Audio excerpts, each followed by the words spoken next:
কালকে যে বৃষ্টি হয়েছে আমাদের এলাকাটা দেখেন, যে সাগরপাড়া ঝিল, সেই জায়গাটায় এতটা বৃষ্টি হয়েছে, মানে গোটা এলাকার জল এখানটায় এসে পৌঁছেছে, এতটাই বৃষ্টি হয়েছে। দেখেন পুকুরগুলো প্রচণ্ডভাবে ভেসে গিয়েছে, দেখেন এতটা বৃষ্টি হয়েছে, তো দেখার মতো নেই। সব জায়গাগুলো মনে হচ্ছে ভেসে গেছে। আর একটু ছাইডে যাচ্ছি, সেগুলো তোমাদেরকে দেখাচ্ছি, দেখতে থাকো। এই যে এই পুকুরটা দেখেন, পুরোটা মনে হচ্ছে রাস্তার উপরে জল চলে আসবে। তো কালকে যে বৃষ্টিটা হয়েছে, তো আজকেও সেরকমভাবে বৃষ্টিটা হলে প্রায় এই রাস্তার উপরে জলটা চলে আসতো। তো যাই হোক, আজকে বৃষ্টি হয়নি, তাতেও বাঁচা। তো মানুষের এই যে পুকুরগুলা কেটেছিল, যে এত মাছ ছেড়েছিল, সব পুকুর ভেসে গিয়েছে কম বেশি। তো মানুষের কতটা ক্ষতি হয়েছে সেটাই দেখেন।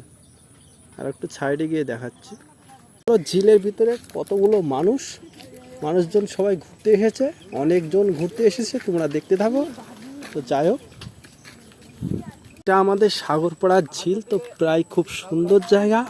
আপনারা যদি আসেন তো চলে আসবেন। এসব ছেলেগুলো কি সুন্দর বসে আছে দেখেন।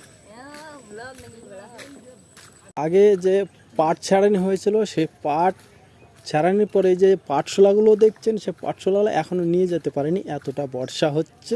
তো এই কারণে বন্ধুরা, তোমরা দেখতে পাচ্ছ ফাটাফাটি বৃষ্টি হয়েছে। এই যে আমাদের সাগরপাড়া বড় ঝিলের যে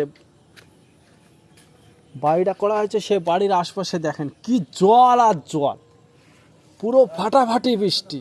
এতটাই বৃষ্টি, আজকের দিনটা হইলে পুরো ফেটে যেত।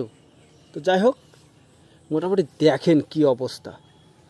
এই পুকুর আর ওই পুকুর পুরোটা সমানভাবে জল হয়ে গেছে।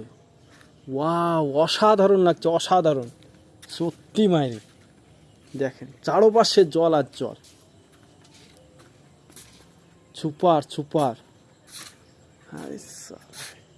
এরকম দৃশ্য আর পাওয়া যাবে 2025-এ? এই দেখা যাচ্ছে, মানে কপাল তোমাদের। দেখতে থাকেন আর শেয়ার করেন ভিডিওটা বেশি করে। হেভি হেভি হেভি, শেয়ার করতে ভুলবে না প্লিজ।